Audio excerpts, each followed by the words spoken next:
Selamat tahun baru. Kita masuki tahun ini dan kita sangat bersyukur bahwa kita bisa memulai dengan tema yang baru, di mana sepanjang tahun ini kita akan fokus dan belajar tentang a life in Christ.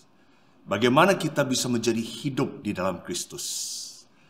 Ada buku yang kita akan baca bersama-sama sepanjang 1 tahun ini, dan saya sangat semangat, saya berdoa, dan saya betul-betul mengharapkan Tuhan bekerja dengan cara luar biasa dalam hidup kita sepanjang tahun 2021 ini. Saya tahu tahun 2020 adalah tahun yang unik, tahun yang penuh dengan tantangan, tapi saya bersyukur Tuhan bisa membawa kita melewati tahun 2020.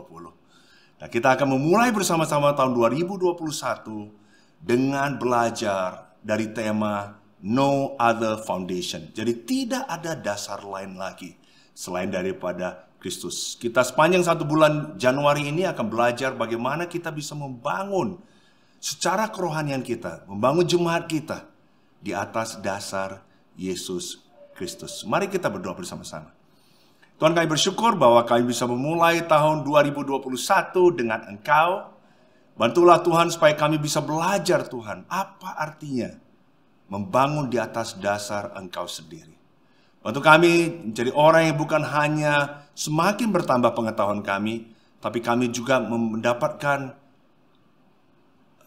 satu kebijaksanaan dari kebenaran firman Engkau. Dan kami sendiri Tuhan makin bertumbuh di dalam kami bisa menghidupi dan mempraktekkan dan mengaplikasinya dalam hidup kami sehari-hari. Sertai hamba-Mu Tuhan, dalam nama Yesus Kristus kami berdoa dan mengucap syukur. Amin.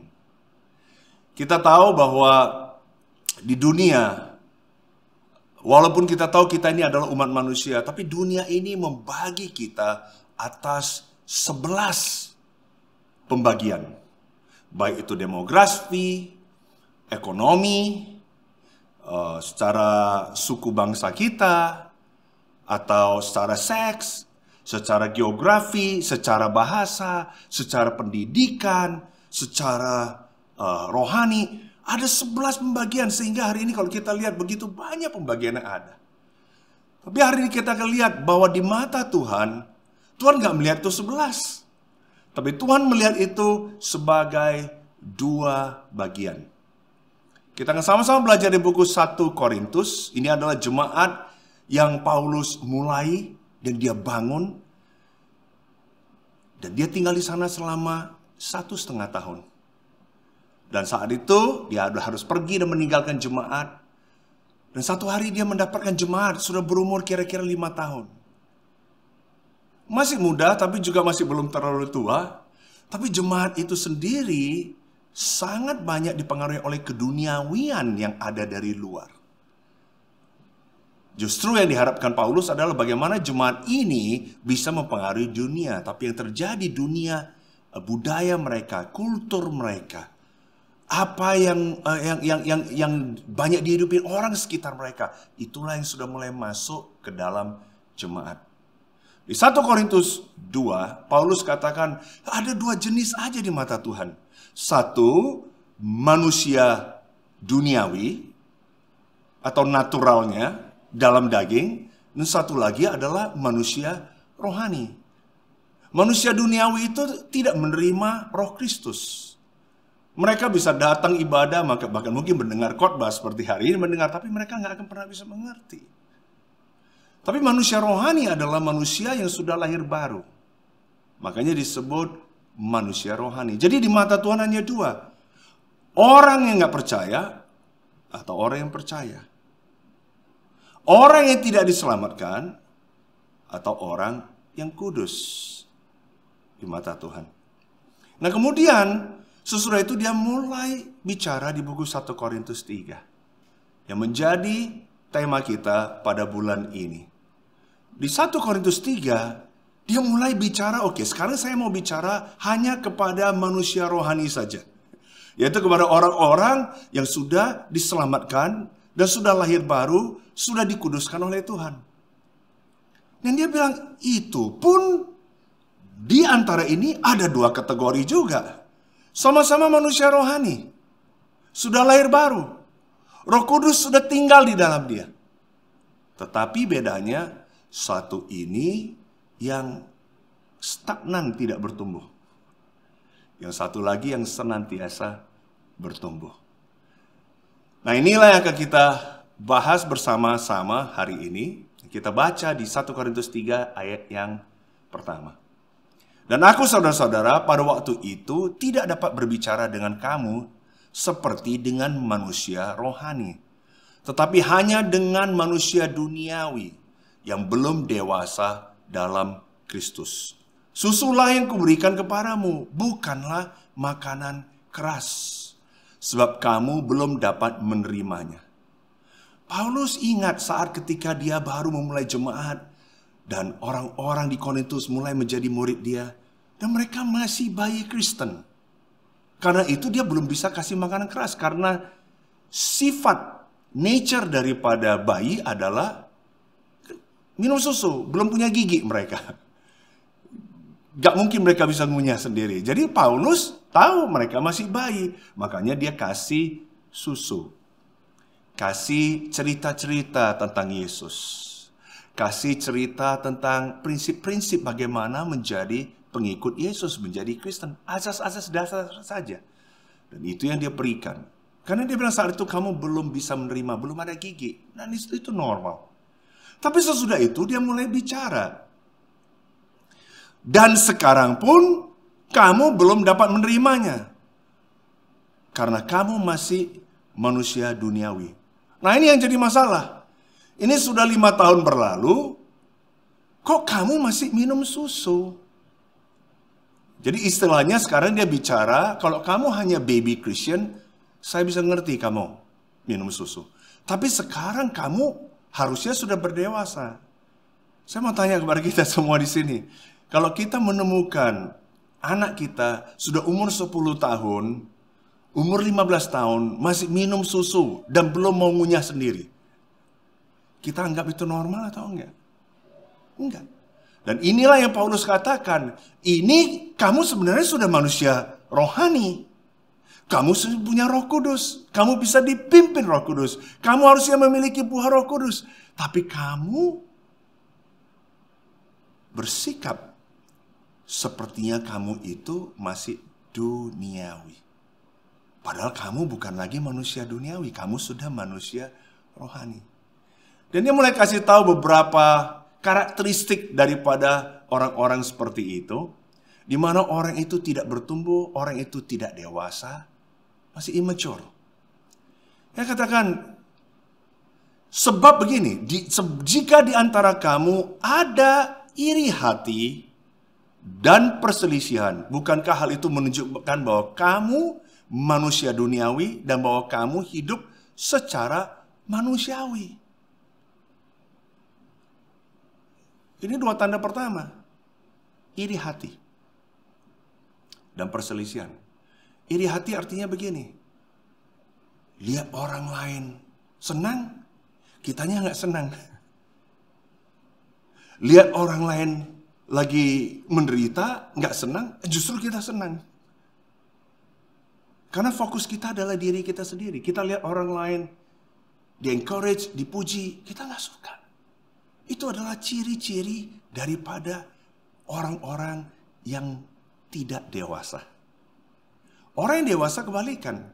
Kalau ada orang lain yang bertumbuh, ada orang lain berhasil, ada orang menjadi lebih baik, dia bersyukur. Dia turut bergembira. Bukan sebaliknya. Karena fokus dia adalah orang lain. Bukan lagi hanya kepada dirinya sendiri. Ini yang kita sering lihat. Apalagi, kamu bisa lihat tanda waktu anak kecil. Saya masih ingat waktu anak saya masih kecil sekali. Itu begitu dia lihat ada saudaranya mendapatkan, atau anak lain mendapatkan kue yang lebih gede. Dia langsung, kenapa saya nggak bisa dapat gede? It's not fair. Lihat orang bisa dapat mainan itu. Kenapa saya nggak boleh? It's not fair. Gampang untuk bisa iri hati. Kenapa kalau dia boleh diperbolehkan untuk main, kok saya enggak? It's not fair. Hari ini ada nggak tanda-tanda karakteristik seperti itu yang ada pada kita? Kok dia boleh, kok saya enggak? Yang lain lagi adalah perselisihan. Kita lihat biasanya kalau masih kecil, anak masih kecil, mereka nggak berantem. Tapi yang mereka lakukan adalah mereka adu mulut, jerit, adu bicara. Itu yang mereka lakukan. Kenapa mereka lakukan itu? Karena ada sesuatu yang mereka tidak suka, tidak sesuai pengharapan ekspektasi mereka. Karena itu mereka mulai bertengkar. Nah, itu adalah ciri-ciri orang yang tidak mature. Sehingga pertengkaran itu membawa kepada perpisahan atau ada divisi. Paulus katakan gini, karena jika ada yang seorang berkata, aku dari golongan Paulus, dan yang lain berkata, aku dari golongan Apolos, bukankah hal itu menunjukkan bahwa kamu manusia duniawi yang bukan rohani? Mereka bertengkar, kemudian mereka mulai bertengkar hal-hal yang gak penting-penting gitu. Ada perbedaan, mereka kemudian bertengkar, suka berargumentasi. Beda antara kita bertanya dengan kita mempertanyakan. Sangat bagus, saya senang anak kecil yang suka bertanya, oke, tapi kalau mempertanyakan untuk argumentasi, untuk supaya egonya yang terpenuhi, itu masih tanda-tanda orang tidak mature, masih kayak anak kecil. Dan problemnya lagi, mereka sudah mulai ada klik.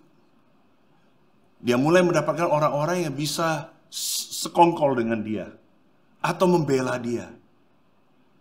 Bahkan mereka mulai lihat, oh ini beda itu, saya cenderung maunya ikut ini. Dan mereka hanya tertarik mendengarkan, oke, siapa yang ngajar, siapa yang mimpin grup ini, siapa yang ini. Sangat melihat kepada hal-hal itu. Itu adalah tanda-tanda orang yang masih belum dewasa. Apakah tanda-tanda itu ada di Anda? Ada atau tidak? Kita harus bisa tahu persis tanda-tanda ini. Karena kalau enggak, kita sendiri enggak bisa aware, akhirnya susah untuk kita sendiri bisa bertumbuh. Sekarang saya mau bicarakan, bagaimana kalau gitu? Kita sudah tahu tanda-tanda enggak dewasa. Sekarang kita juga mau tahu tanda-tanda dewasa itu apa dan bagaimana kita bisa berdewasa. Supaya manusia rohani kita ini bisa bertumbuh. Kita ini sudah manusia rohani. Kalau kamu adalah murid Yesus, kamu Kristen, kamu ini by nature sudah manusia rohani. Tapi harus ada hal yang Tuhan lakukan, ada hal yang bagian kamu harus lakukan supaya kamu bisa bertumbuh. Nah, ini yang saya mau kita fokus supaya kita bisa belajar bagaimana kita bisa bertumbuh secara rohani. Sangat menarik, Paulus memakai 3 metafor atau analogi untuk bisa menggambarkan ini. Yang pertama dia gunakan family, keluarga. Bagaimana secara keluarga, ya kita dalam keluarga kita membesarkan anak kita, bayi kita menjadi dewasa. Kita kasih susu, tapi kemudian harus kasih makanan yang keras. Kemudian metafora kedua, dia ada bicara tentang ladang. Kita sudah tahu ya, dari Injil, berapa sering Yesus mengambil perumpamaan tentang benih yang dia tabur di ladang. Dan Paulus mengambil dari sana dan menceritakan kepada orang supaya kita mengerti bagaimana supaya kita bisa berdewasa. Lihat, belajar dari bagaimana tanaman itu bisa bertumbuh di ladang. Dan yang ketiga adalah dia bicara dari sisi bangunan. Bagaimana bangunan itu sangat penting mempunyai pondasi yang benar. Seberapa tinggi dan seberapa luas kita bisa membangun, seberapa nanti bisa efektif atau tidak, sangat bergantung kepada pondasinya. Nah, kita sama-sama akan lihat kepada 3 hal metafor ini. Nah, kita akan belajar prinsip-prinsip supaya kita bisa bertumbuh di dalam manusia rohani kita. Di 1 Korintus 3 ayat 5, Paulus katakan, jadi apakah Apolos? Apakah Paulus? Kenapa dia mulai bicara apakah? Kenapa dia nggak tanya siapakah Apolos? Siapakah Paulus? Karena dia lihat orang ini sudah melihat Apolos dan Paulus bukan lagi sebagai seorang pribadi. Tapi mereka melihat mereka hanya sebagai status. Wah, gua ini sama Paulus ini. Wah, gua ini sama Apolos ini. Jadi karena mereka secara budaya, mereka secara kultur, orang-orang di Korintus ini sangat-sangat mengidolakan, meninggikan yang namanya status. Kalau dia pintar bicara, kalau orangnya kaya, kalau orangnya punya pengetahuan luar biasa. Waduh itu. Jadi ini yang menjadi fokus mereka. Bukan lagi orangnya, tapi status. Dan inilah yang Paulus mau hancurkan. Dia bilang, kalau selama kamu lihat itu hanya menjadi status. Bahkan kalau kamu jadikan murid Yesus hanya sebagai status. Oh, saya ini adalah anak Allah hanya sebagai status. Kamu akan bermasalah.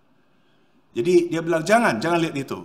Ini adalah 6 hal yang saya akan sebut growth. Dan ini adalah 6 hal yang kita bisa belajar sama-sama bagaimana supaya kita bisa bertumbuh. Dia katakan, karena kami adalah kawan sekerja Allah, kamu adalah ladang Allah, bangunan Allah. Saya mau mulai dari bangunan Allah, kemudian saya akan bicara tentang ladang Allah. Di ayat 10-nya, dia bilang di sini, sesuai dengan kasih karunia Allah yang dianugerahkan kepadaku, aku sebagai seorang ahli bangunan yang cakap telah meletakkan dasar dan orang lain membangun terus di atasnya. Tetapi tiap-tiap orang harus memperhatikan bagaimana ia harus membangun di atasnya. Karena tidak ada seorang pun yang dapat meletakkan dasar lain daripada dasar yang telah diletakkan, yaitu Yesus Kristus. Dia bilang pondasinya sangat penting. Dan poin saya yang pertama supaya kita bisa bertumbuh adalah kita perlu grounded. Berakar. Berakar daripada siapa? Berakar pada Yesus. Yesus harusnya menjadi akar dan pondasi kita. Nggak bisa yang lain lagi. Nggak bisa karena karisma pemimpin, atau karena stylenya, karena saya letak lokasinya gereja, atau karena sosial ekonomi gereja. Itu bukan groundnya, bukan fondasinya. Efesus 4 dan 14 bilang, sehingga kita bukan lagi anak-anak yang diombang-ambingkan oleh rupa-rupa angin pengajaran, oleh permainan palsu manusia dalam kelicikan mereka yang menyesatkan.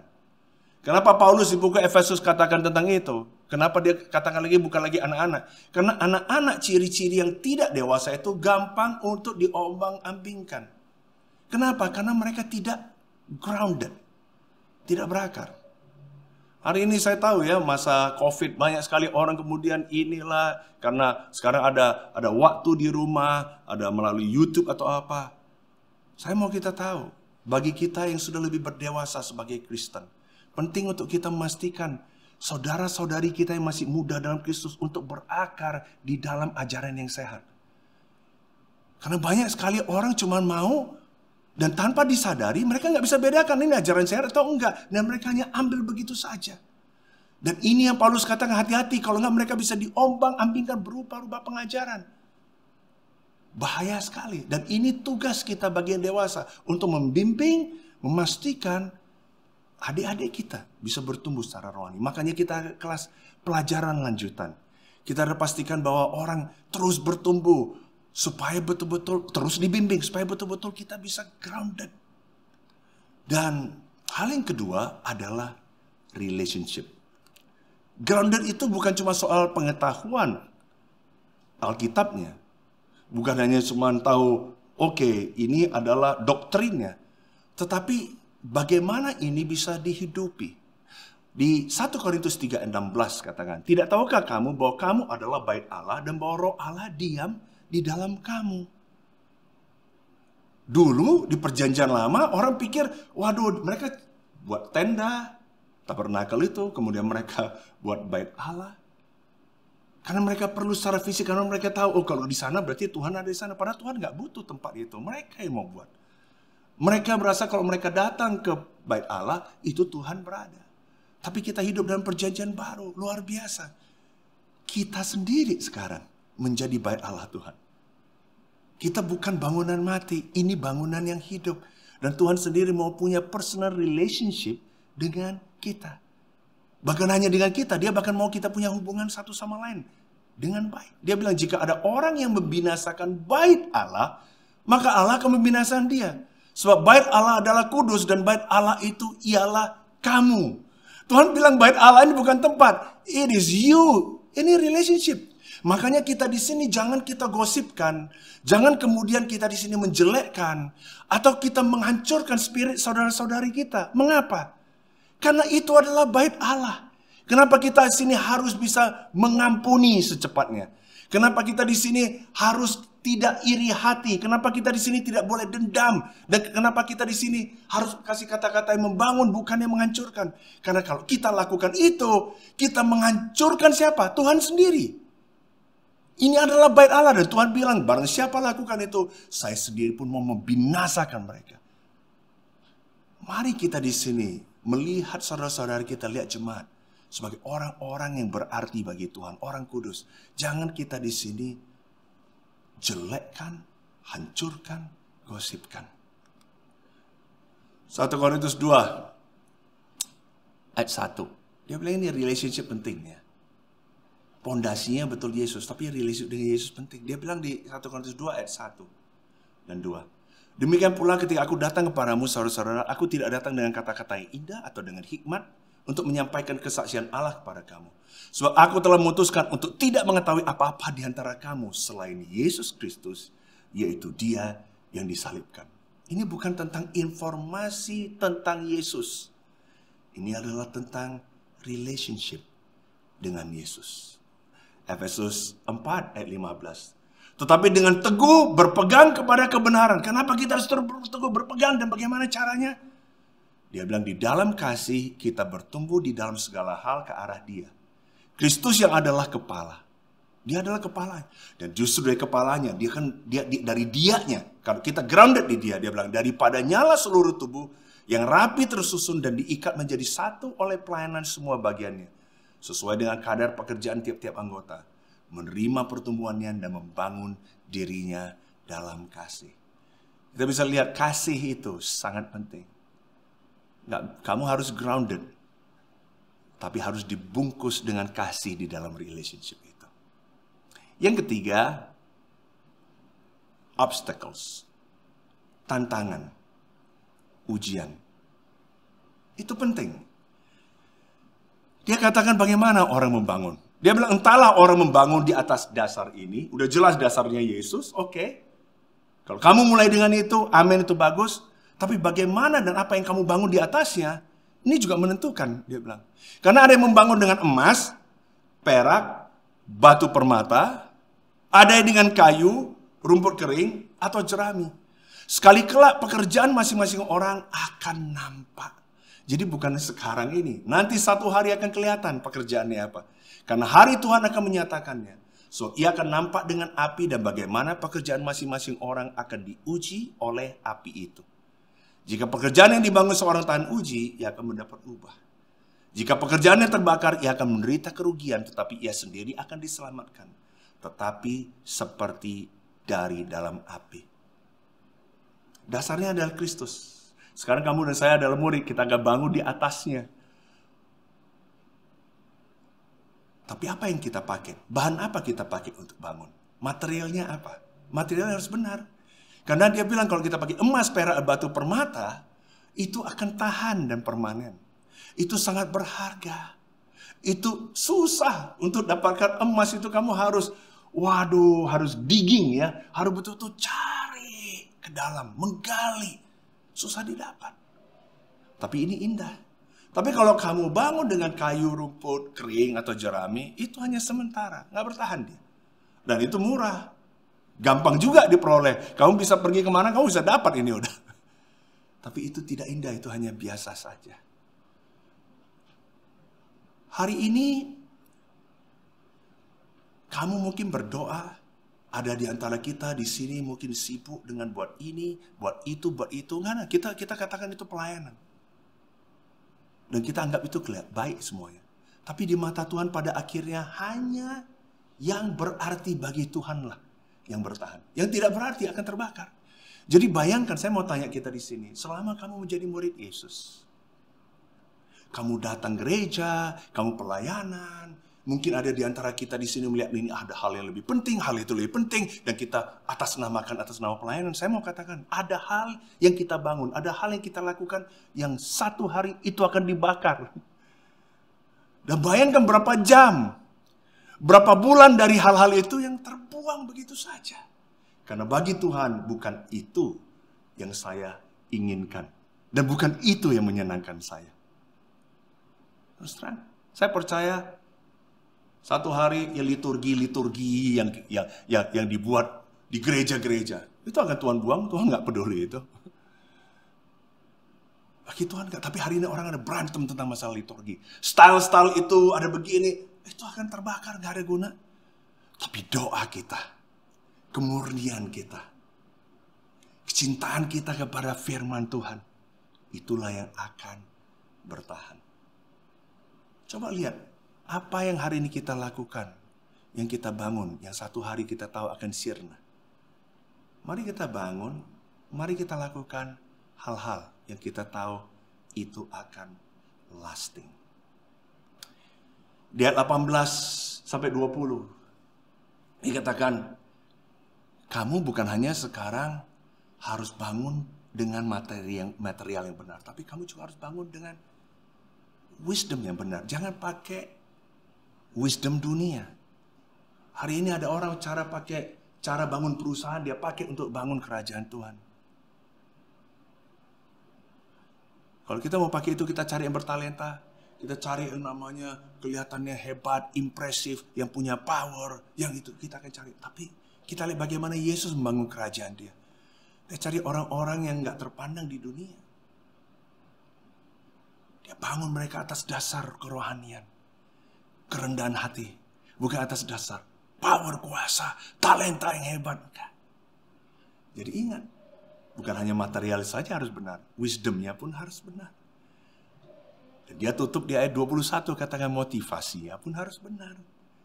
Dia bilang, karena itu jagalah ada orang yang memegang dirinya atas manusia. Sebab segala sesuatu adalah milikmu. Baik Paulus, Apolos maupun Kefas. Baik dunia hidup maupun mati. Baik waktu sekarang maupun waktu yang akan datang. Semuanya kamu punya. Tapi kamu adalah milik Kristus. Dan Kristus adalah milik Allah. Dia bilang kamu ini sebenarnya udah kaya. Kamu udah milik semuanya. Dan semua yang kamu miliki itu dari Kristus. Dan semua milik Kristus adalah punya kamu. Harusnya itu bisa membuat kita secure. Membuat kita mempunyai motivasi yang benar juga. Ujian akan datang. Tantangan akan datang untuk bisa menguji. Kamu bangun atas apa? Material apa kamu gunakan? Wisdom apa kamu gunakan? Dan motivasi apa? Yang jelek akan terbakar nanti. Berikutnya adalah Word of God, firman Tuhan.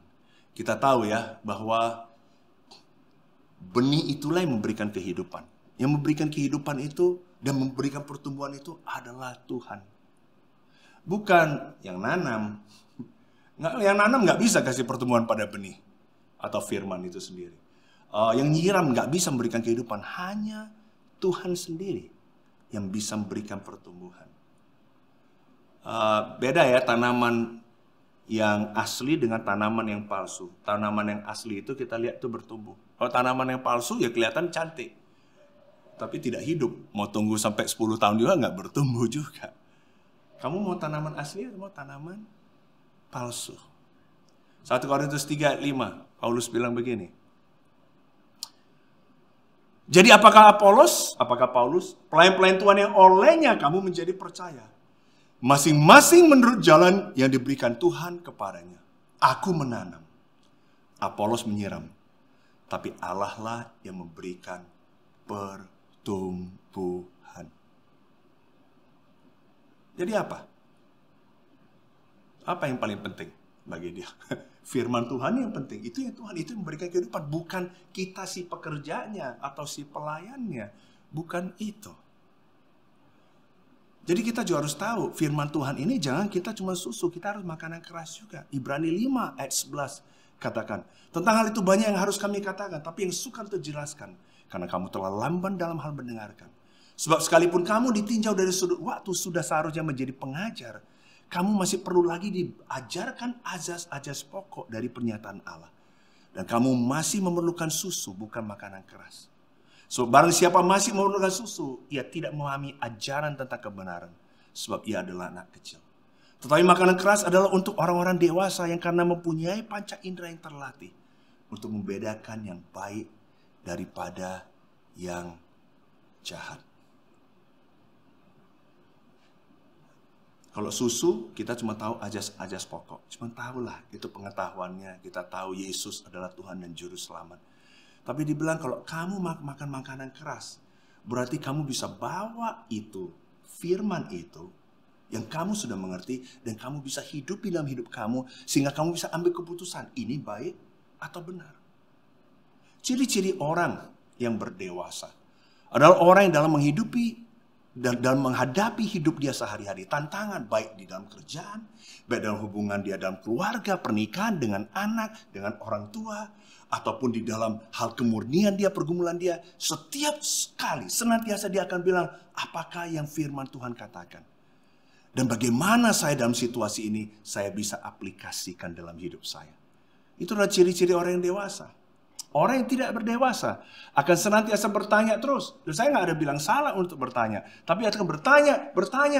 Karena mereka sendiri tidak mau makan makanan keras. Yang bisa melatih mereka untuk bisa tahu mana yang benar, mana yang salah. Saya berharap kita bisa bertumbuh untuk semakin menjadi dewasa. Kemudian yang berikut adalah teamwork. Paulus bilang, aku menanam, dia menyiram. Ini teamwork yang memberikan pertumbuhan Tuhan. Jadi bukan kita yang penting. Di ayat 7 dia bilang, karena itu yang penting bukanlah yang menanam atau yang menyiram, melainkan Allah yang memberi pertumbuhan. Ini soal teamwork. Bukan kita yang penting. Yang penting adalah Tuhan yang memberikan pertumbuhan. Dan terakhir dia katakan, baik yang menanam maupun yang menyiram adalah sama. Kita ini sama. Mari kita punya humility. Mari kita di sini humble. Jangan sok penting.